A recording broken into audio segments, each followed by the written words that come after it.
Euronews, le journal.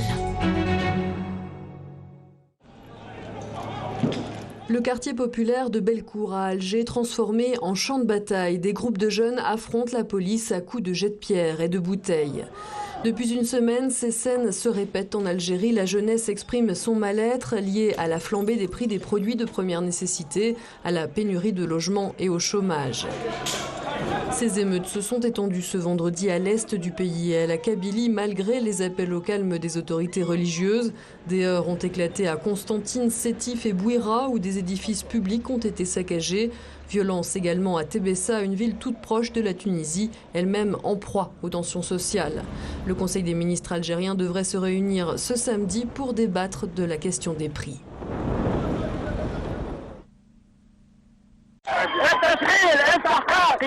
Qu'importe la répression, le mouvement de révolte lancé il y a 3 semaines continue de plus belle en Tunisie.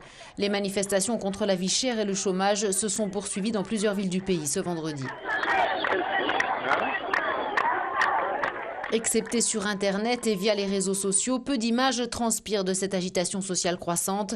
Censure et muselage de la liberté d'expression étant monnaie courante en Tunisie. Et les autorités tunisiennes ont serré un peu plus la vis. En quelques heures, 5 blogueurs ont été arrêtés et leurs ordinateurs confisqués. Et la liste pourrait s'allonger, selon Reporters sans frontières. Les défenseurs des droits de l'homme critiquent l'attitude de la France. Pas d'appel au calme ni à la libération des blogueurs. Ils lui reprochent sa réaction trop timide face aux événements qui secouent le pays. Des dizaines de milliers de personnes reviennent à Djouba, au Sud-Soudan, en vue du référendum sur la partition. Un retour vers le futur, celui de cette province appelée à devenir le 52e État du continent africain.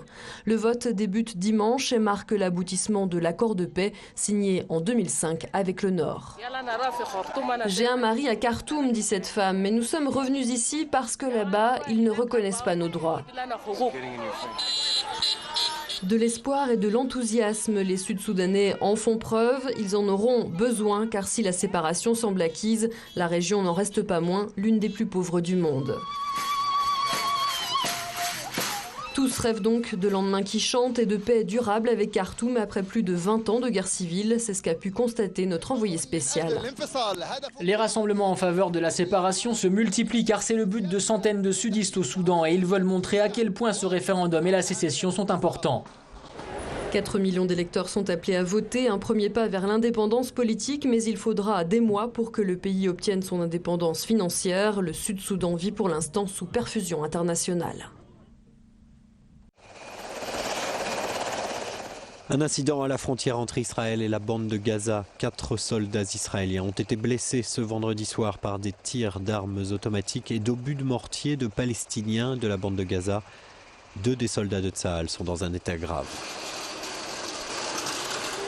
C'est près de la ville de Khan Younes que l'échange de tirs a eu lieu. Il a duré 20 minutes. C'est l'armée israélienne qui aurait ouvert le feu, suscitant une réponse palestinienne, suivie à son tour d'une riposte israélienne aux obus de chars et à la roquette. On ignore s'il y a des victimes côté palestinien.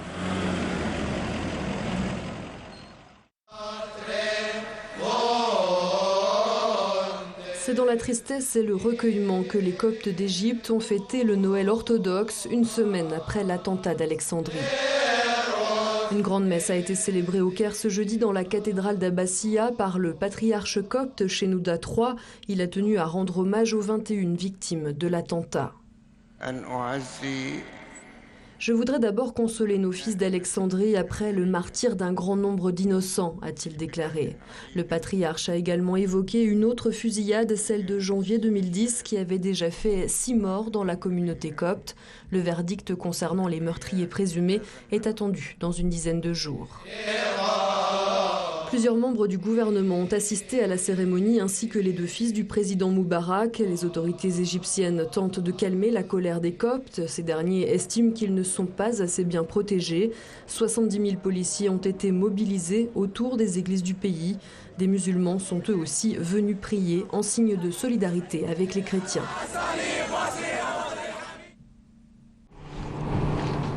Une escroquerie derrière le scandale à la dioxine. L'entreprise allemande Arles und Jensch est soupçonnée d'avoir trompé ses clients, selon le ministère de l'Agriculture du Land de Basse-Saxe. Des perquisitions ont eu lieu et beaucoup de choses laissent penser que le fabricant a inclus des graisses à usage industriel dans des aliments pour le bétail. Des éleveurs comptent réclamer des dommages et intérêts dès la semaine prochaine. 4700 exploitations ont été fermées pour contamination potentielle. Ça ne devrait simplement pas être permis que ce type de problème se produise. 3000 tonnes de graisse contaminées par la dioxine, résidu cancérigène que l'on retrouve dans l'industrie chimique, ont été distribuées à 25 producteurs d'aliments pour animaux d'élevage. Et plus de 20 tonnes de houes de produits à base d'œufs ont été potentiellement contaminés et exportés vers les Pays-Bas et la Grande-Bretagne.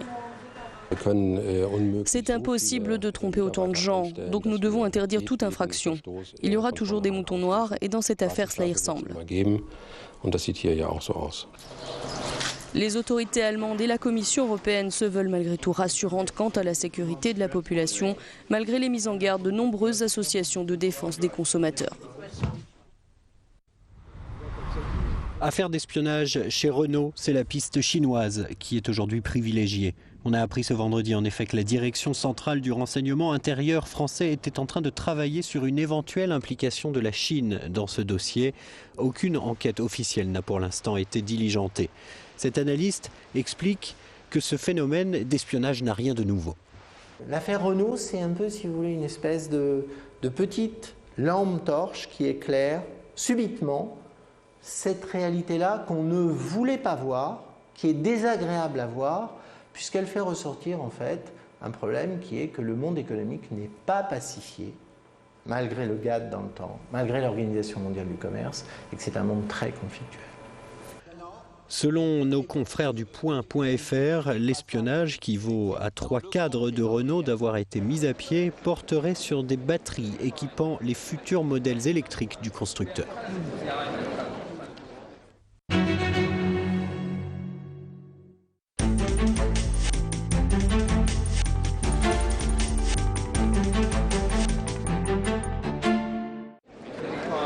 Aux États-Unis, le taux de chômage est tombé à 9,4% en décembre, son plus bas niveau depuis mai 2009. Les chiffres officiels ont été publiés ce vendredi. Des chiffres qui indiquent que 103 000 emplois ont été créés pour le seul mois de décembre. Pourtant, les analystes s'attendaient à mieux. Ils tablaient sur 175 000 créations de postes. Le taux de chômage était en augmentation régulière ces derniers mois, on le voit sur ce graphique, pour culminer à 9,8% en novembre. Le mois dernier, il a donc enregistré un recul sensible. Ces chiffres étaient très attendus car ils sont un indicateur majeur pour évaluer la vigueur de la reprise américaine. Le président Barack Obama, en déplacement dans le Maryland, n'a pas manqué de les commenter. La tendance est claire, a-t-il dit. Nous avons enregistré ces 12 derniers mois une augmentation du nombre d'emplois dans le secteur privé. C'est une première depuis 2006. Notre économie a gagné 1 300 000 emplois l'an dernier et chaque trimestre est meilleur que le précédent. C'est la preuve que les embauches commencent à redémarrer. Par ailleurs, Barack Obama a intronisé son nouveau conseiller économique. Il s'agit de Gene Sperling. À charge pour lui d'œuvrer à la consolidation de la reprise aux États-Unis, notamment dans le domaine de l'emploi. Le président de la Banque centrale américaine a eu l'occasion de commenter ces chiffres de l'emploi aux États-Unis. Interrogé par la commission du budget au Sénat, Ben Bernanke a expliqué qu'il faudrait encore beaucoup de temps avant d'assister à un retour à la normale sur le marché du travail. Un temps considérable devrait s'écouler avant que le taux de chômage ne revienne à un niveau plus normal, a-t-il dit. La persistance d'un chômage élevé qui affaiblit le revenu des ménages et qui entame leur confiance, cela pourrait menacer la solidité et le caractère durable de la reprise. Par ailleurs, le patron de la Fed a laissé entendre que la croissance aux États-Unis devrait être meilleure cette année que l'an dernier. Pour autant, il n'a rien dit sur la future orientation de la politique monétaire de la Banque centrale américaine. Facebook a enregistré un bénéfice net de 273 millions d'euros sur les 9 premiers mois de l'année. Les chiffres ont été transmis par la banque Goldman Sachs à ses clients. On y apprend que le réseau social aurait généré sur les 3 premiers trimestres un chiffre d'affaires de plus de 900 millions d'euros. Certains analystes avancent que Facebook compte aujourd'hui plus de 500 actionnaires, ce qui pourrait l'amener à opérer une entrée en bourse à l'horizon de 2012. Les autorités chinoises ont donné leur feu vert à 2 banques américaines, JP Morgan Chase et Morgan Stanley, pour qu'elles s'installent en Chine en y créant des co-entreprises. Les 2 banques pourront former des entités avec des sociétés de courtage chinoises afin de souscrire des actions et des obligations pour leurs clients. Le marché des activités sur titres en Chine est très convoité compte tenu du dynamisme économique du pays. La croissance économique de la zone euro a été moins soutenue que prévu au 3e trimestre, plus 0,3% contre plus 0,4% initialement envisagé. Les chiffres ont été publiés ce vendredi par le Bureau de la statistique européenne. Sur un an, cela fait une croissance d'1,9% sur l'ensemble des 16 pays membres de la zone euro. Par ailleurs, le taux de chômage est resté stable en novembre. 10,1% de la population active de la zone euro est sans emploi. Les places financières européennes terminent la semaine sur un repli. À Paris, le CAC 40 perd près de 1%. Le secteur des banques est particulièrement orienté à la baisse. Londres et Francfort ont également fini la séance dans le rouge, tout comme Zurich, Milan et Bruxelles. La baisse est encore plus manifeste à la bourse de Madrid et à celle de Lisbonne. Apparemment, les investisseurs ont réservé un accueil plutôt prudent aux chiffres de l'emploi en décembre aux États-Unis. Les chiffres mitigés semblent-ils en deçà des attentes des analystes. La reprise aux États-Unis est là, mais elle est encore fragile et cela s'en ressent sur les places européennes. Sur le marché des changes, l'euro perd du terrain face à la monnaie américaine. Il est passé sous la barre des 1,30 $.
Un doublé portugais ce vendredi sur la 6e étape du Dakar. C'est Ruben Faria qui a gagné à Arica au Chili. Celui qui tient aussi le rôle de porteur d'eau du vainqueur de l'an passé, Cyril Després chez KTM, s'est imposé devant son coéquipier Helder Rodriguez, pilote Yamaha. Marc Coma affine 4e derrière Cyril Després, mais conserve une belle avance de près de 9 minutes en tête du classement général.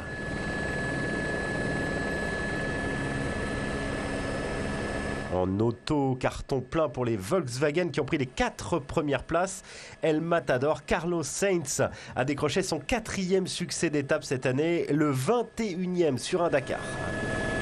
Nasser Al-Attiyah a fini 2e et reprend la 2e place au classement général à Stéphane Peterhansel, le Français grand perdant du jour, qui a terminé à plus de 12 minutes de Carlos Sainz.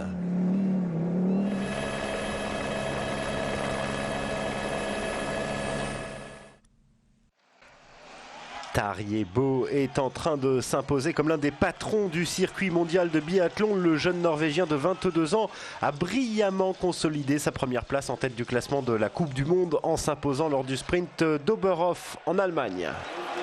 Dans le brouillard, sous la pluie et malgré une pénalité, celui qui avait été champion olympique du relais à Vancouver a obtenu sa 3e victoire de la saison, la 3e également de sa carrière en Coupe du Monde. David Beckham pourrait bien signer d'ici à dimanche chez les Spurs. L'entraîneur de Tottenham affirme qu'il y a de bonnes chances que cela se fasse. Le milieu de terrain des Los Angeles Galaxy serait donc prêté durant 2 mois jusqu'à la fin de la trêve du championnat américain. On n'a pas de questions à se poser sur le cas David Beckham. On n'a rien à perdre en 8 semaines. Si David a du mal à trouver sa forme, au moins il s'entraînera. Et s'il peut jouer et nous apporter tout son talent, alors ce sera génial pour nous. Et Beckham pourrait très bientôt retrouver de vieilles connaissances puisque Tottenham joue le 16 janvier face à Manchester United et le 15 février contre le Milan AC en Ligue des Champions. Luca Toni rejoint la Juventus. L'attaquant vient d'être transféré gratuitement du Genoa pour remplacer Fabio Quagliarella qui est blessé au genou et qui restera indisponible jusqu'à la fin de la saison. Luca Toni, 33 ans, s'est engagé pour 18 mois. L'ancien du Bayern ou de la Fiorentina n'a marqué que 3 buts en 16 rencontres avec son précédent club, le Genoa. Luca Toni disputera son premier match sous les couleurs de la Juve dès ce week-end sur la pelouse du Napoli.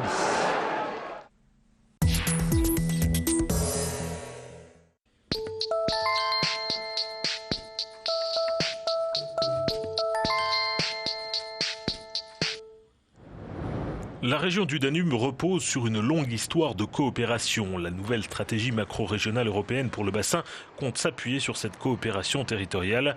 Mais quelle est cette stratégie ?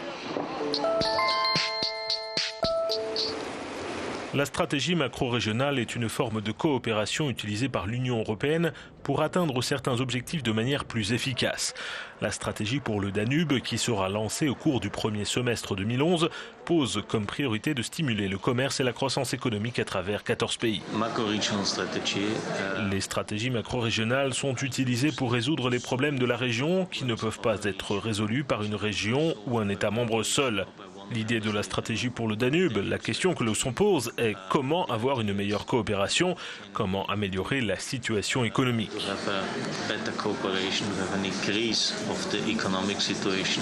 Long de 3000 km de la forêt noire allemande à la mer Noire, le Danube fait le lien entre 10 pays européens, dont 8 sont des États membres de l'Union. Toutefois, la stratégie macro-régionale concerne 14 pays. La stratégie promeut le transport et plus spécialement l'utilisation du fleuve pour le transport de fret. Le projet est d'accroître le nombre de cargos de 20% dans les 20 prochaines années. Figurent également sur l'agenda le développement économique, la coopération frontalière, le développement d'un tourisme durable. Autre chose importante à savoir, toutes ces stratégies ont été réfléchies. Ce n'est pas quelqu'un à la Commission qui a eu une idée et a imposé la stratégie. La stratégie se base sur les besoins et les demandes sur place. Le succès de cette seconde stratégie macro-régionale dépend essentiellement de la coopération entre les États concernés.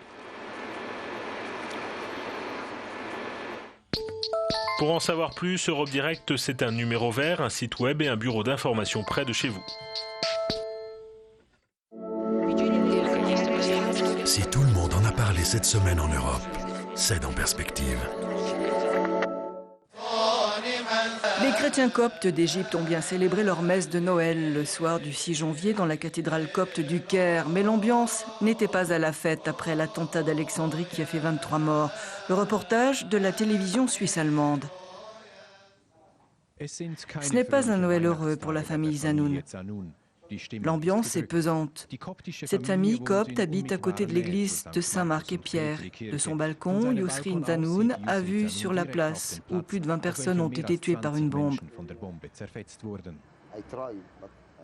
Les images que j'ai vues ne me laissent plus dormir. J'essaie, mais je n'y arrive pas. J'ai peur pour mes enfants, pour ma famille, pour tout. La place devant l'église est bouclée par la police depuis l'attentat. Ici, les Coptes cherchent encore des restes des familles et la scène est sinistre. C'est déchirant, et pas seulement pour nous chrétiens. Même le cœur d'un animal serait déchiré s'il avait vu ce que j'ai vu ici. Les chrétiens rapportent des problèmes à répétition avec les musulmans, dont la mosquée se trouve juste en face de l'église copte. Mais l'église cherche ailleurs les raisons du drame. Celui qui a fait ça est très méchant. En principe, nous avons de bonnes relations avec les musulmans.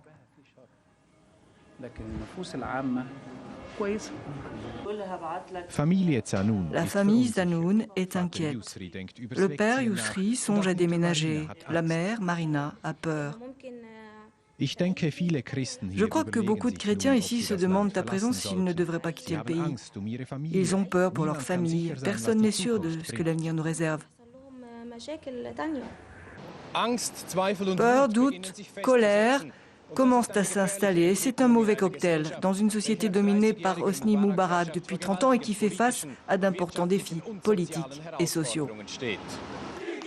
Nous n'avons pas peur, scandaient des milliers de Coptes descendus dans la rue lundi au Caire. Mais la communauté chrétienne d'Égypte craint pour son avenir dans un pays qui lui semble de plus en plus hostile. Le reportage de la TSR auprès de la diaspora copte en Suisse. Dans l'église copte orthodoxe de Mérin, les fidèles se préparent à célébrer Noël jeudi et vendredi. Mais cette année, la fête sera différente. C'est le mélange de la tristesse, de la catastrophe, et la joie de la fête de Noël, c'est mélangé. La menace d'un attentat pèse aussi sur les Coptes de Suisse romande. L'église de Mérin, comme celle d'Alexandrie, fait partie d'une liste de cibles potentielles publiée sur un site d'Al-Qaïda. Le fait de voir le nom de notre église cité parmi les églises coptes d'Europe, ça nous a fait quelque chose. La police genevoise prévoit de mettre en place un dispositif de sécurité autour du Noël copte. Juste avant la messe, jeudi soir, les fidèles prévoient une petite manifestation. Mais ils refusent d'importer les problèmes égyptiens en Suisse. Nous avons de très bonnes relations avec les autorités musulmanes de Suisse. Ce sont nos frères, ce sont nos sœurs. Nous n'avons pas envie que ce qui se passe en Égypte nous divise, au contraire. Les représentants coptes de Suisse romande craignent que certaines familles ne se déplacent pas à Mérin jeudi par crainte d'un nouvel attentat. En Allemagne, ils sont 6000 à observer cette religion. Leur chef spirituel, l'évêque Damian, a répliqué en assurant que la peur ne l'emporterait pas et que la messe de Noël aurait lieu coûte que coûte. Même discours en Italie, Lara Juno. La peur est bien là, mais les chrétiens coptes ne se rendent pas face à l'intolérance et dans 2 heures, ils vont célébrer la messe de Noël. Ils se sont préparés 40 jours de jeûne, poissons et légumes, les seuls aliments autorisés. Ici, nous sommes dans l'évêché de Rome. La capitale compte 6500 fidèles orthodoxes coptes. Nous ne savons pas s'il faut être triste ou s'il faut être heureux pour Noël. Tout est un peu confus. Nous sommes venus du Catane pour célébrer cette messe ici, dans le couvent égyptien. Pour nous, ceux qui sont morts, le pape Shenouda a dit que ce sont des martyrs. On estime à 30 000 les chrétiens coptes en Italie. L'Égypte est leur patrie. Sur leur carte d'identité est indiquée leur religion, chrétienne ou musulmane. Ici, il est écrit étudiant, ici, il est écrit mâle, ici chrétien. Et dans l'autre partie, c'est écrit que cette personne n'est pas mariée. Dimanche prochain, il y aura une veillée de prière appelée par la communauté chrétienne copte italienne pour exprimer sa douleur. Les autres communautés, n'importe quelle communauté, islamique, juive, catholique, toutes les communautés veulent faire une manifestation.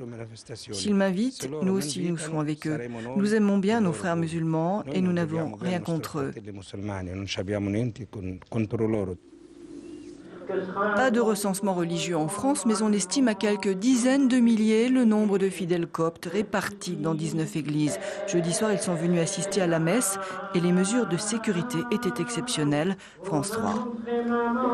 Une couronne de barrières métalliques, des patrouilles renforcées autour de l'église, des portiques électroniques. C'est bien la première fois que la communauté copte de Châtenay-Malabry célèbre une cérémonie de Noël sous haute surveillance. Elle vient en effet d'être la cible de menaces terroristes proférées par des sites islamistes radicaux sur Internet. Cet homme prépare le rituel orthodoxe pour la cérémonie.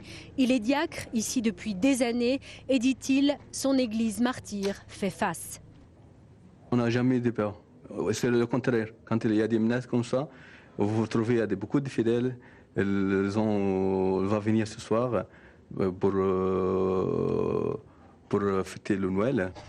Au sous-sol de l'église, Jacob prépare le pain qui sera partagé tout à l'heure. La mort dans l'âme. Moins d'1 semaine après l'attentat d'Alexandrie qui a fait 21 morts parmi ses frères égyptiens. Mon pain, dit-il, aura le même goût, mais je le fais avec un poids immense dans le cœur. Chacun va rentrer chez lui, c'est triste. Même il y a des gens, ils ne viennent même pas à l'église. Ils sont vraiment touchés, vraiment tristes, mais c'est pas normal. C'est pas normal, c'est trop pour nous. Alors, ce soir, les fidèles ont bien du mal à se réjouir pour cette fête de la Nativité.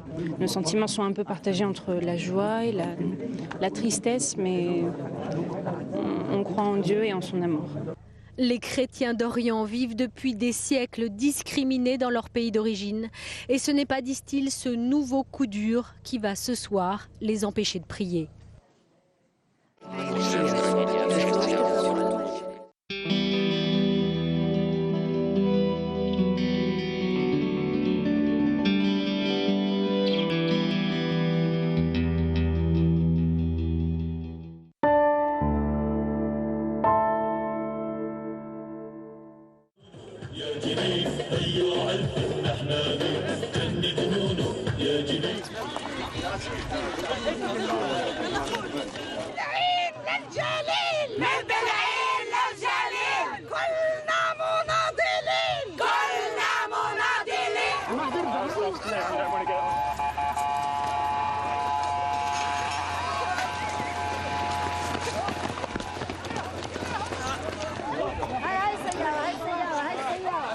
امسك شوي مني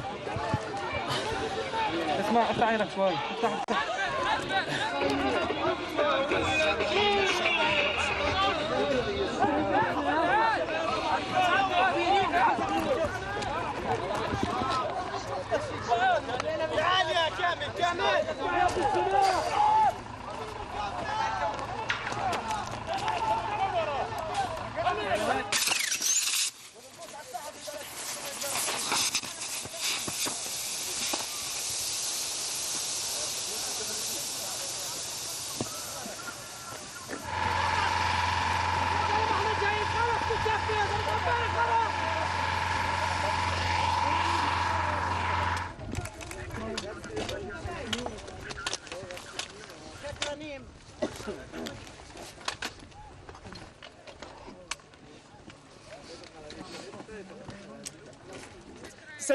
تسلم انت سعيد تسلم انا راكب فخد معوليم تسلم ترى كاتسين مش مارك فور تستكين مع سيتا شافوه شافار تستكين مع سيتا بخرازي زريك التليم يلا بايت الزو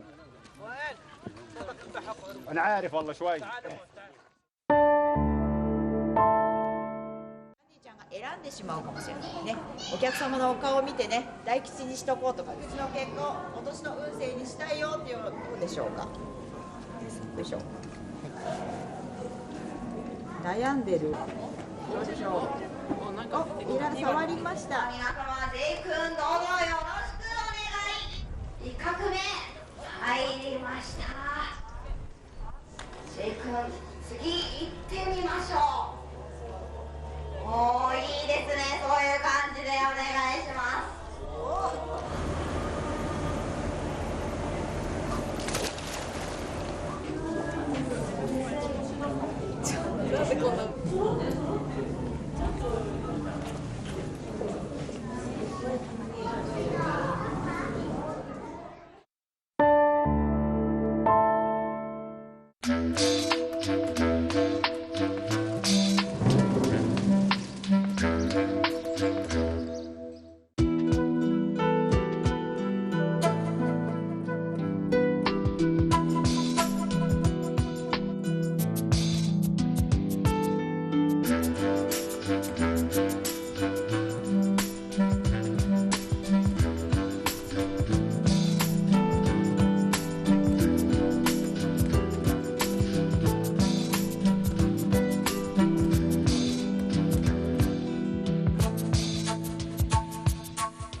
Euronews, le journal. Le quartier populaire de Bellecour à Alger, transformé en champ de bataille. Des groupes de jeunes affrontent la police à coups de jets de pierre et de bouteilles. Depuis une semaine, ces scènes se répètent en Algérie. La jeunesse exprime son mal-être lié à la flambée des prix des produits de première nécessité, à la pénurie de logements et au chômage. Ces émeutes se sont étendues ce vendredi à l'est du pays et à la Kabylie, malgré les appels au calme des autorités religieuses. Des heurts ont éclaté à Constantine, Sétif et Bouira, où des édifices publics ont été saccagés. Violence également à Tébessa, une ville toute proche de la Tunisie, elle-même en proie aux tensions sociales. Le Conseil des ministres algériens devrait se réunir ce samedi pour débattre de la question des prix.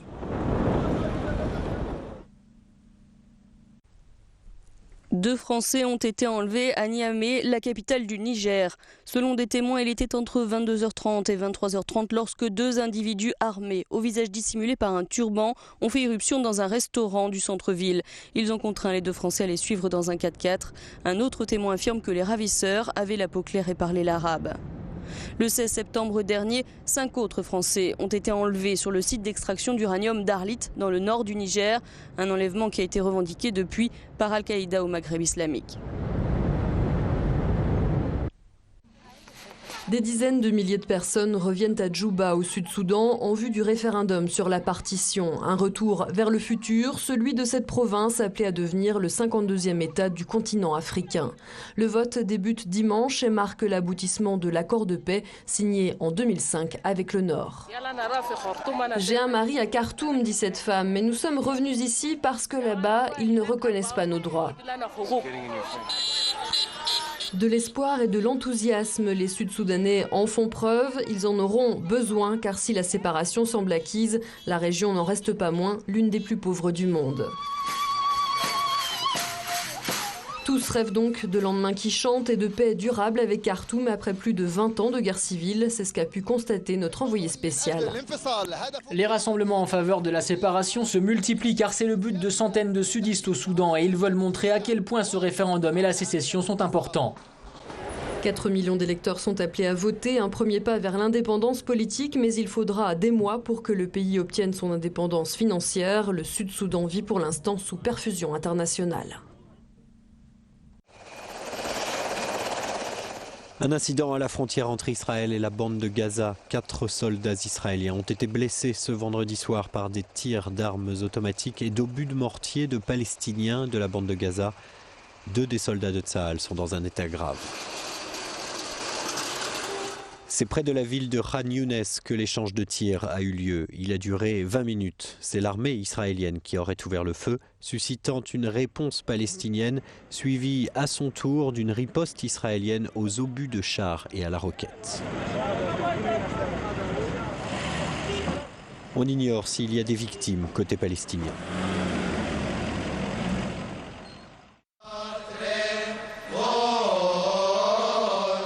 C'est dans la tristesse et le recueillement que les Coptes d'Égypte ont fêté le Noël orthodoxe une semaine après l'attentat d'Alexandrie. Une grande messe a été célébrée au Caire ce jeudi dans la cathédrale d'Abbassia par le patriarche copte Shenouda III. Il a tenu à rendre hommage aux 21 victimes de l'attentat. Je voudrais d'abord consoler nos fils d'Alexandrie après le martyre d'un grand nombre d'innocents, a-t-il déclaré. Le patriarche a également évoqué une autre fusillade, celle de janvier 2010, qui avait déjà fait 6 morts dans la communauté copte. Le verdict concernant les meurtriers présumés est attendu dans une dizaine de jours. Plusieurs membres du gouvernement ont assisté à la cérémonie ainsi que les 2 fils du président Moubarak. Les autorités égyptiennes tentent de calmer la colère des Coptes. Ces derniers estiment qu'ils ne sont pas assez bien protégés. 70 000 policiers ont été mobilisés autour des églises du pays. Des musulmans sont eux aussi venus prier en signe de solidarité avec les chrétiens.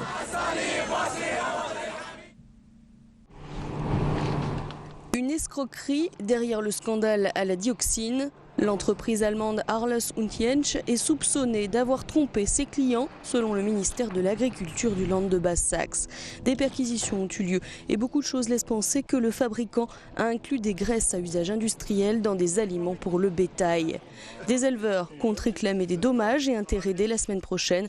4700 exploitations ont été fermées pour contamination potentielle. Ça ne devrait simplement pas être permis que ce type de problème se produise. 3000 tonnes de graisse contaminées par la dioxine, résidu cancérigène que l'on retrouve dans l'industrie chimique, ont été distribuées à 25 producteurs d'aliments pour animaux d'élevage. Et plus de 20 tonnes de ou de produits à base d'œufs ont été potentiellement contaminés et exportés vers les Pays-Bas et la Grande-Bretagne. C'est impossible de tromper autant de gens, donc nous devons interdire toute infraction. Il y aura toujours des moutons noirs et dans cette affaire cela y ressemble. Les autorités allemandes et la Commission européenne se veulent malgré tout rassurantes quant à la sécurité de la population, malgré les mises en garde de nombreuses associations de défense des consommateurs. Affaire d'espionnage chez Renault, c'est la piste chinoise qui est aujourd'hui privilégiée. On a appris ce vendredi en effet que la direction centrale du renseignement intérieur français était en train de travailler sur une éventuelle implication de la Chine dans ce dossier. Aucune enquête officielle n'a pour l'instant été diligentée. Cet analyste explique que ce phénomène d'espionnage n'a rien de nouveau. L'affaire Renault, c'est un peu, si vous voulez, une espèce de petite lampe torche qui éclaire subitement cette réalité-là qu'on ne voulait pas voir, qui est désagréable à voir, puisqu'elle fait ressortir en fait un problème qui est que le monde économique n'est pas pacifié, malgré le GATT dans le temps, malgré l'Organisation mondiale du commerce, et que c'est un monde très conflictuel. Selon nos confrères du Point.fr, l'espionnage, qui vaut à 3 cadres de Renault d'avoir été mis à pied, porterait sur des batteries équipant les futurs modèles électriques du constructeur.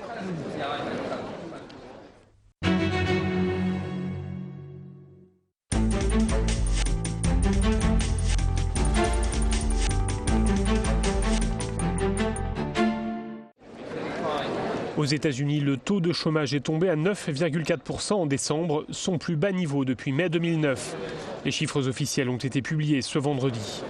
Des chiffres qui indiquent que 103 000 emplois ont été créés pour le seul mois de décembre. Pourtant, les analystes s'attendaient à mieux. Ils tablaient sur 175 000 créations de postes. Le taux de chômage était en augmentation régulière ces derniers mois, on le voit sur ce graphique, pour culminer à 9,8% en novembre. Le mois dernier, il a donc enregistré un recul sensible. Ces chiffres étaient très attendus car ils sont un indicateur majeur pour évaluer la vigueur de la reprise américaine. Le président Barack Obama, en déplacement dans le Maryland, n'a pas manqué de les commenter. La tendance est claire, a-t-il dit. Nous avons enregistré ces 12 derniers mois une augmentation du nombre d'emplois dans le secteur privé. C'est une première depuis 2006. Notre économie a gagné 1 300 000 emplois l'an dernier et chaque trimestre est meilleur que le précédent. C'est la preuve que les embauches commencent à redémarrer. Par ailleurs, Barack Obama a intronisé son nouveau conseiller économique. Il s'agit de Gene Sperling, à charge pour lui d'œuvrer à la consolidation de la reprise aux États-Unis, notamment dans le domaine de l'emploi. Le président de la Banque centrale américaine a eu l'occasion de commenter ces chiffres de l'emploi aux États-Unis. Interrogé par la commission du budget au Sénat, Ben Bernanke a expliqué qu'il faudrait encore beaucoup de temps avant d'assister à un retour à la normale sur le marché du travail. Un temps considérable devrait s'écouler avant que le taux de chômage ne revienne à un niveau plus normal, a-t-il dit. La persistance d'un chômage élevé qui affaiblit le revenu des ménages et qui entame leur confiance, cela pourrait menacer la solidité et le caractère durable de la reprise. Par ailleurs, le patron de la Fed a laissé entendre que la croissance aux États-Unis devrait être meilleure cette année que l'an dernier. Pour autant, il n'a rien dit sur la future orientation de la politique monétaire de la Banque centrale américaine. Facebook a enregistré un bénéfice net de 273 millions d'euros sur les 9 premiers mois de l'année. Les chiffres ont été transmis par la banque Goldman Sachs à ses clients. On y apprend que le réseau social aurait généré sur les 3 premiers trimestres un chiffre d'affaires de plus de 900 millions d'euros. Certains analystes avancent que Facebook compte aujourd'hui plus de 500 actionnaires, ce qui pourrait l'amener à opérer une entrée en bourse à l'horizon de 2012. Les autorités chinoises ont donné leur feu vert à 2 banques américaines, JP Morgan Chase et Morgan Stanley, pour qu'elles s'installent en Chine en y créant des co-entreprises. Les 2 banques pourront former des entités avec des sociétés de courtage chinoises afin de souscrire des actions et des obligations pour leurs clients. Le marché des activités sur titre en Chine est très convoité compte tenu du dynamisme économique du pays. La croissance économique de la zone euro a été moins soutenue que prévu au 3e trimestre, plus 0,3% contre plus 0,4% initialement envisagé. Les chiffres ont été publiés ce vendredi par le Bureau de la statistique européenne. Sur un an, cela fait une croissance d'1,9% sur l'ensemble des 16 pays membres de la zone euro. Par ailleurs, le taux de chômage est resté stable en novembre. 10,1% de la population active de la zone euro est sans emploi. Les places financières européennes terminent la semaine sur un repli. À Paris, le CAC 40 perd près de 1%. Le secteur des banques est particulièrement orienté à la baisse. Londres et Francfort ont également fini la séance dans le rouge, tout comme Zurich, Milan et Bruxelles.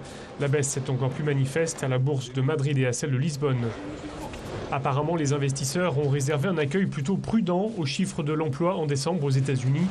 Les chiffres mitigés semblent-ils en deçà des attentes des analystes. La reprise aux États-Unis est là, mais elle est encore fragile et cela s'en ressent sur les places européennes. Sur le marché des changes, l'euro perd du terrain face à la monnaie américaine. Il est passé sous la barre des 1,30 $.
Un doublé portugais ce vendredi sur la 6e étape du Dakar. C'est Ruben Faria qui a gagné à Arica au Chili.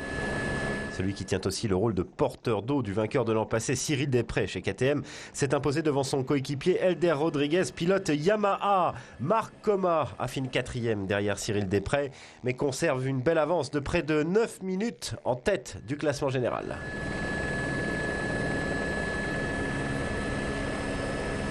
En auto, carton plein pour les Volkswagen qui ont pris les 4 premières places. El Matador, Carlos Sainz, a décroché son 4e succès d'étape cette année, le 21e sur un Dakar. Nasser Al-Attiyah a fini 2e et reprend la 2e place au classement général à Stéphane Peter-Hansel, le Français grand perdant du jour, qui a terminé à plus de 12 minutes de Carlos Sainz.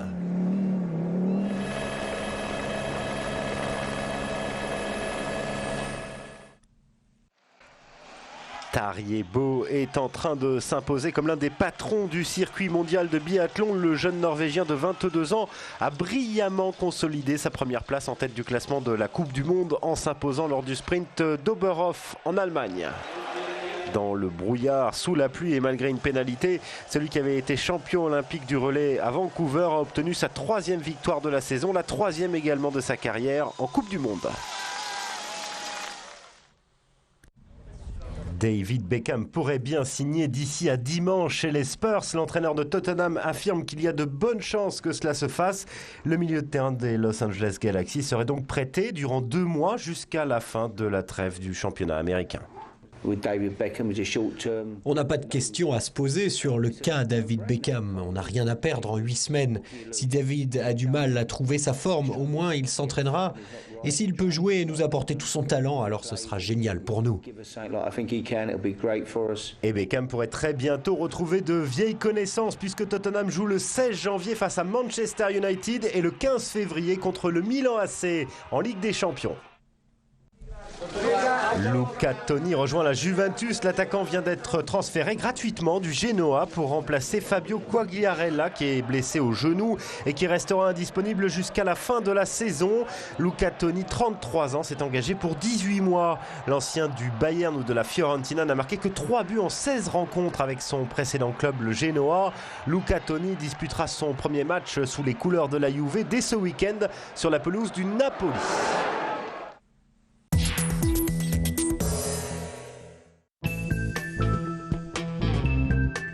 À vos agendas, voici vos rendez-vous culturels.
Actualité, celle des arts et de la culture, le MAG.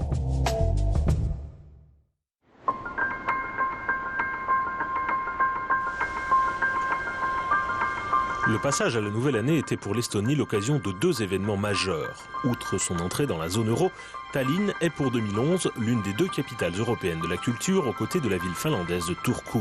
Les Estoniens espèrent que cet honneur permettra à la ville de gagner ses galons sur la scène internationale. La Fondation Tallinn 2011 s'occupe de l'organisation des événements qui vont jalonner cette année sous le signe de la culture européenne. Je pense que les mots-clés sont humanité, proximité, la touche humaine en quelque sorte.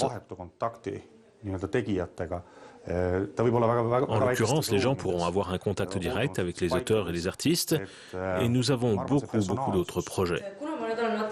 Quelques 7000 événements sont planifiés, expositions, concerts, défilés de mode, festivals. La styliste Liisi Esma pense que Tallinn a un énorme potentiel artistique et que les Estoniens ont ici une occasion unique à saisir. Dans quelques années, Tallinn pourrait devenir une ville comme Berlin, voire même devenir le nouveau Berlin. Nous avons une culture unique et le fait que nous soyons une petite nation ne signifie pas que nous avons que des petites idées. En fait, nous voyons grand et nous nous donnons à fond dans ce que l'on fait.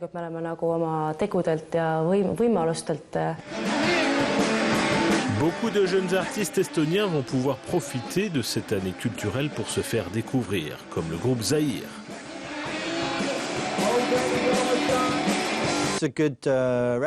C'est un bon point de référence pour les gens. Si c'est juste un groupe, alors peut-être que ce n'est pas intéressant. Mais si le groupe a le label Capitale européenne de la culture, alors peut-être qu'ils daigneront écouter des Estoniens.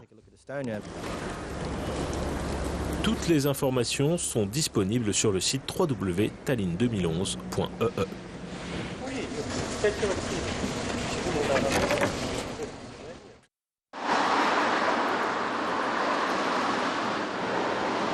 Totem, le nouveau spectacle du Cirque du Soleil, a été présenté à Londres. Pour la première fois de son histoire, la célèbre troupe a décidé de délaisser le chapiteau pour une véritable salle de spectacle, en l'occurrence le Royal Albert Hall.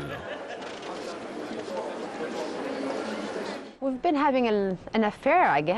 avons, je suppose, une sorte d'aventure amoureuse avec le hall depuis quelques années déjà, et c'est probablement l'un des rares édifices de la planète qui a une dimension totalement différente des autres, mais où on se sent comme sous notre grand chapiteau. C'est toujours difficile de trouver un bon site pour installer notre petit village, qui est plutôt grand, là où se trouve le Royal Albert Hall. Au final, c'est un bon mélange, et pour nous, c'est un plaisir de venir et de se retrouver dans un véritable théâtre. And it's actually, for us, most of us, it's a pleasure to come because suddenly to find ourselves in a real theater. Le thème de Totem est l'évolution humaine, du passage à l'état amphibien vers la terre et l'aspiration des hommes à aller dans les airs. Le spectacle s'appuie sur les légendes de nombreuses civilisations sur l'origine du monde.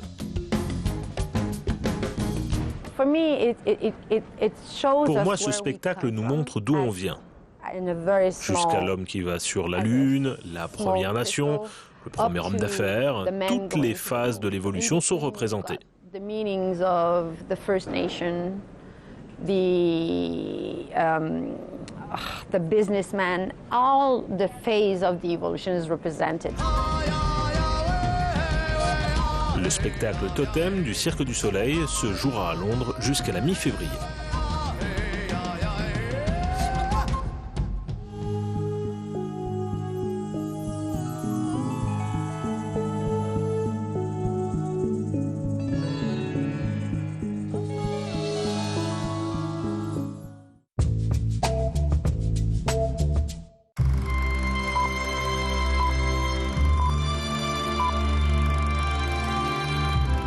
Cinéma. Whoever slays the most men drinks for free. On dit que Nicolas Cage avait toujours rêvé de jouer dans un film de chevalier. C'est désormais chose faite grâce à Season of the Witch, en français le dernier des Templiers. Film dans lequel, comme son nom l'indique, il incarne un chevalier chargé d'escorter une femme suspectée d'être une sorcière et d'avoir propagé la peste noire. Je n'avais jamais joué un tel rôle auparavant, même si dans ma tête je joue au chevalier depuis que j'ai 5 ans. Je ne sais pas pourquoi il a fallu attendre si longtemps, mais au final je suis content que ce soit arrivé. Dans un Moyen-Âge où les superstitions en tout genre ravagent l'Europe, BM est convaincu de l'innocence de la jeune fille. Aux côtés de Felson, incarné par Ron Perlman, il décide de s'engager dans un périple à travers l'Angleterre pour recueillir des preuves et trouver la solution qui permettra de stopper le fléau. Le film restitue de la plus belle manière la relation entre Felson et BM. Et pour moi, c'était aussi l'occasion de jouer main dans la main avec Nicolas Cage. L'occasion aurait sans doute fini par se présenter dans un autre film, mais j'aurais probablement interprété un rôle secondaire. Embourbés dans des terres hostiles et dévastées par la maladie, BM et Felson et leurs acolytes vont devoir faire face à des phénomènes aussi hostiles que surnaturels. Claire Foy incarne la mystérieuse jeune femme accusée de sorcellerie. En fait, bizarrement, ce dont je me souviens, c'est surtout d'avoir été victime de coupures et petites contusions pendant le trajet.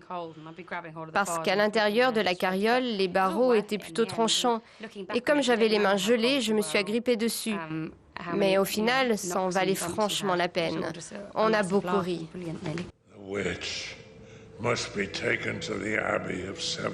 Season of the Witch, le dernier des Templiers, à découvrir sur grand écran dès le 12 janvier prochain en France et dans de nombreux pays européens.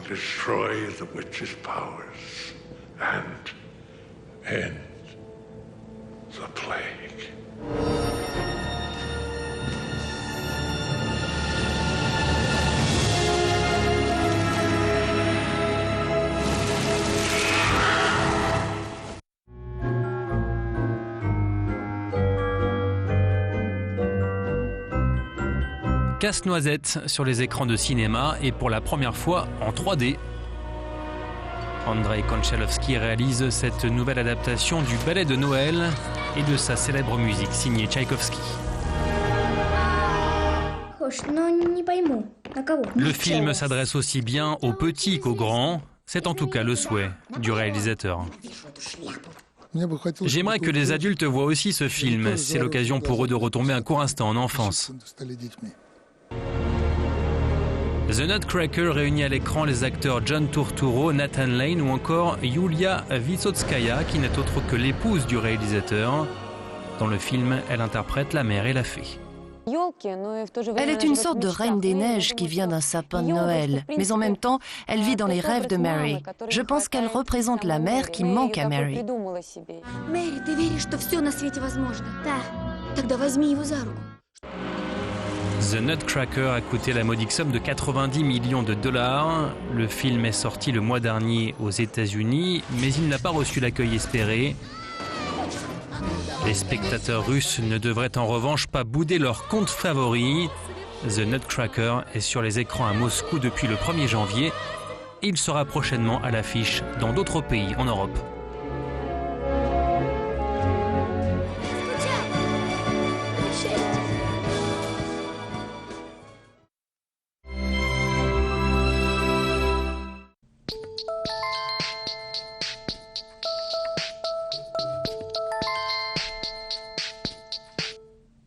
Le sport, tout comme les arts, est un moyen simple de contribuer à la lutte contre le sectarisme. L'Union européenne finance des programmes dans ce domaine.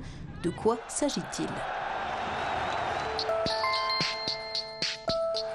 Le sport le plus populaire mais aussi le plus controversé, c'est bien sûr le football, avec des stades qui sont souvent le théâtre de violences. Une situation qu'a bien connue l'Irlande du Nord, où pendant des années le sectarisme des supporters a lourdement pesé sur les matchs, bien que l'équipe nord-irlandaise ait toujours été composée de joueurs issus des rangs catholiques et protestants. Il y a 10 ans, le sectarisme a éloigné les familles des matchs internationaux en Irlande du Nord. Vous aviez peut-être un public de 4000 personnes, ce qui est très peu. En 2000, Michael Boyd a été avec d'autres à l'origine de Football for All, une initiative encouragée par l'Association de football d'Irlande du Nord pour tenter d'en finir avec l'intolérance autour du ballon rond.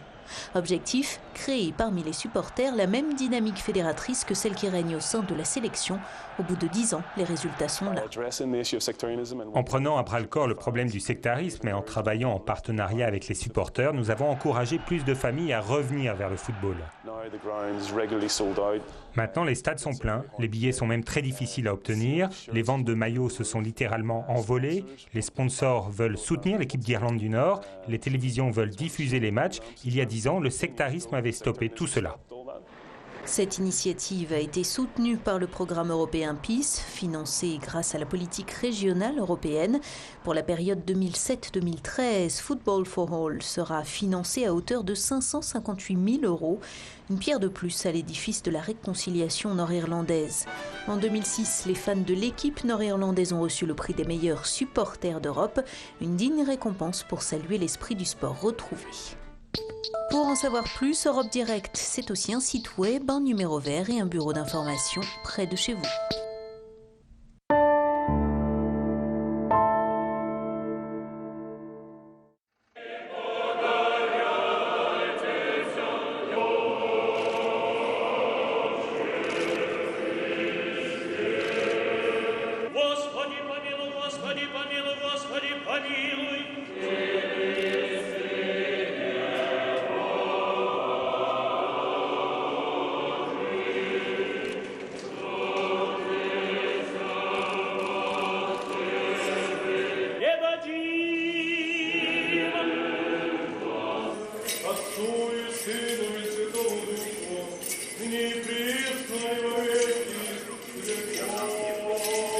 И причастие Святаго Духа буди. И во Духа Святаго Господа Животворящего.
Euronews, le journal.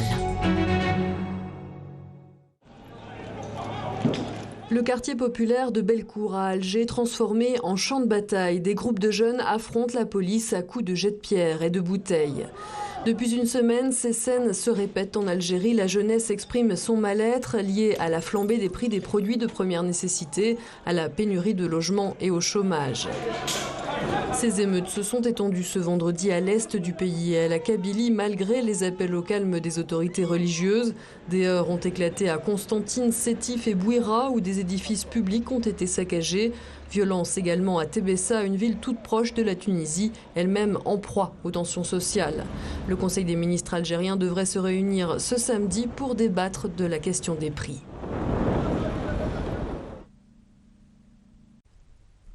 Deux Français ont été enlevés à Niamey, la capitale du Niger. Selon des témoins, il était entre 22h30 et 23h30 lorsque deux individus armés, au visage dissimulé par un turban, ont fait irruption dans un restaurant du centre-ville. Ils ont contraint les deux Français à les suivre dans un 4x4. Un autre témoin affirme que les ravisseurs avaient la peau claire et parlaient l'arabe. Le 16 septembre dernier, 5 autres Français ont été enlevés sur le site d'extraction d'uranium d'Arlit, dans le nord du Niger. Un enlèvement qui a été revendiqué depuis par Al-Qaïda au Maghreb islamique. Des dizaines de milliers de personnes reviennent à Djouba, au Sud-Soudan, en vue du référendum sur la partition. Un retour vers le futur, celui de cette province appelée à devenir le 52e État.